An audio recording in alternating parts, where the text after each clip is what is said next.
মালদা জেলা পরিষদের উদ্যোগে একগুচ্ছ উন্নয়নমূলক কাজে উদ্বোধন হয়ে গেল ইংরেজবাজার ব্লকের বিনোদপুর গ্রাম পঞ্চায়েতের নিয়ামতপুর এলাকায়। জেলা পরিষদ এবং বিনোদপুর গ্রাম পঞ্চায়েতের অর্থানুকূল্যে সোমবার নিয়ামতপুর সেলফি জোন, পুকুরের বাউন্ডারি ওয়াল এবং স্থানীয় কবরস্থানের জানাজা সেট উদ্বোধন করা হয়। ফিতে কেটে আনুষ্ঠানিক উদ্বোধন করেন জেলা পরিষদের সদস্য জুয়েল রহমান সিদ্দিকী, স্থানীয় গ্রাম পঞ্চায়েত সদস্য জামিল শেখ সহ অন্যান্যরা। তারা জানান, জেলা পরিষদ এবং বিনোদপুর গ্রাম পঞ্চায়েতের যৌথ উদ্যোগে 15 লক্ষ টাকা ব্যয়ে উন্নয়নমূলক কাজের উদ্বোধন করা হয়েছে। এর ফলে এলাকার সাধারণ মানুষ ভীষণ খুশি। বিনোদপুর অঞ্চলের নিয়ামতপুর গ্রামে আজকে 3টি গাছ উদ্বোধন করা হলো। Niamatpur I love, construction of protection wall, Niamatpur কবরস্থান ওয়াল বাউন্ডারি। 15 লক্ষ টাকা ব্যয় করে উদ্বোধন করা হয়। এটা যৌথ উদ্যোগ আমাদের জেলা পরিষদ এবং বিনোদপুর গ্রাম পঞ্চায়েতে। অন্যদিকে হবিপুর ব্লকের বুলবুলচন্ডী অঞ্চলে ডুবাপাড়া টাঙ্গা নদীর খেয়াঘাটে সিঁড়িঘাট নির্মাণ কাজের শুভ সূচনা হয়ে গেল সোমবার। নারকেল ফাটিয়ে কাজের আনুষ্ঠানিক সূচনা করলেন হবিপুর পঞ্চায়েত সমিতি বিরোধী দলনেতা বিরাজ মণ্ডল। তিনি জানান, বুলবুলচন্ডী ডুবাপাড়া এলাকার বাসিন্দারা দীর্ঘদিন ধরে তার কাছে খেয়াঘাটে সিঁড়ি বাঁধানো ঘাট নির্মাণের দাবি জানিয়ে আসছিলেন।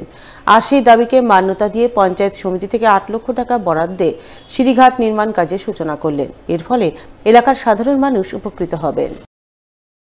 আজকে বুলবুলচন্ডী ডুবাপাড়ায় খেয়াঘাটের এখানে একটি সিঁড়িঘাটের শুভ শিলান্যাস হলো। আজ থেকে আমাদের এই কাজ শুরু হবে।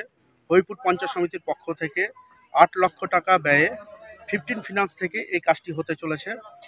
এই কাজটির ডিমান্ড ছিল, এখানটাতে আমাদের ছট পুজোর অনুষ্ঠানটা হয়, এখান দিয়ে মানুষজন ছটঘাটে নামতে পারে না, মায়েরা নামতে পারে না, এবং এই ডুবাপাড়ার যে সকল বাসিন্দারা আছে তারা এখানে স্নানের ঘাট, সে স্নানের ঘাটেও নামতে পারে না। মানুষজনের দাবি ছিল এই কাজটি যাতে খুব শীঘ্রই করা হয়।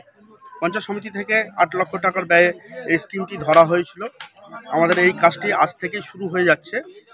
এই সঙ্গে এই কাজের দেখা গিয়েছে যে এখান থেকে পাশেই মুচিয়া অঞ্চল, যেটা কানেক্টেড, এইটা সিঁড়িটা হতে গেলে পাশে যে ফারাস আছে সেখান থেকে যাতায়াতের জন্য মানুষের সুবিধা হবে, এবং এলাকার মানুষ খুব খুশি এই কাজটির শুভ শিলান্যাস দেখে।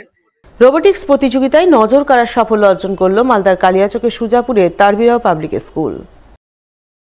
সম্প্রতি শিলিগুড়িতে আয়োজিত রোবোটিক্স প্রতিযোগিতায় বিভিন্ন বেসরকারি স্কুলের শতাধিক ছাত্রছাত্রীর মধ্যে নজর কাড়ার সাফল্য পেল কালিয়াচকের সুজাপুর তারবিয়া স্কুলের ছাত্রছাত্রীরা। তাই জয়ী প্রতিযোগীরা স্কুলের নিজস্ব বাসে চেপে কালিয়াচকে ফিরতেই তাদের উষ্ণ অভিনন্দন জানালে স্কুল কর্তৃপক্ষ। উল্লেখ্য, কালিয়াচকের সুজাপুর তারবিয়া পাবলিক স্কুল গত কয়েক বছর ধরেই যথেষ্টই সুনাম অর্জন করেছে। স্কুলের পরিকাঠামো, পঠন পাঠন, আধুনিক সুবিধা, আধুনিক শিক্ষা ব্যবস্থা, বিজ্ঞান ভিত্তিক নানান কার্যকলাপের সকলের নজর কেড়েছে। এর মধ্যে শিলিগুড়িতে আয়োজিত রোবোটিক্স প্রতিযোগিতায় নজর কাড়ার সাফল্য মেলায় এখন খুশির হাওয়া বইছে কালিয়াচকের সুজাপুরে তারবিয়া পাবলিক স্কুলের। আমাদের তারবিয়া পাবলিক স্কুল 2014 সালে সুজাপুর ডাঙাতে শুরু হয়েছিল। এই বছর আমরা 10 বছর অতিক্রম করেছি, 11 বছরে পদার্পণ করেছি। এই 11 বছরে আমাদের মেন যে মোটো বা মেন যে ফোকাস, সেটা হচ্ছে স্কিল বেসড এডুকেশন তৈরি করা। বর্তমান যে পৃথিবী চলছে তার সাপেক্ষে যে স্কিল বেসড এডুকেশনগুলো দরকার, সেগুলো আমরা আমাদের স্কুলে দিয়ে থাকার চেষ্টা করি। এই কারণের জন্য আমরা বাচ্চাদের 50টারও অধিক এক্সট্রা কারিকুলাম অ্যাক্টিভিটি আমরা দিয়ে থেকেছি। আমরা হচ্ছি মালদা জেলার মধ্যে প্রথম ইংলিশ মিডিয়াম বা বাংলা মিডিয়াম স্কুল যারা রোবোটিক্স ইন্ট্রোডিউস করেছিলাম 2022 সালে। আমাদের এখানে একদম ক্লাস এলকেজি থেকে নিয়ে ক্লাস 9 অব্দি রোবোটিক্স শেখানো হয়। গত বছর গোয়েঙ্কান টেক ফেস্ট 2023-এ আমাদের বাচ্চারা সেখানে তারা 3rd হয়েছিল।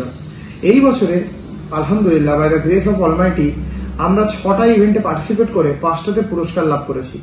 তার মধ্যে আমরা 2টাতে প্রথম স্থান লাভ করেছি, 2টিতে আমরা দ্বিতীয় স্থান লাভ করেছি, এবং একটি প্রতিযোগিতায় আমরা 3য় স্থান লাভ করেছি। আপনাদেরকে আমরা অনুরোধ করব যে আপনারা আমাদের স্কুলকে ভিজিট করেন, আমাদের স্কুলে আসেন, আমাদের স্কুলের পরিকাঠামো দেখেন।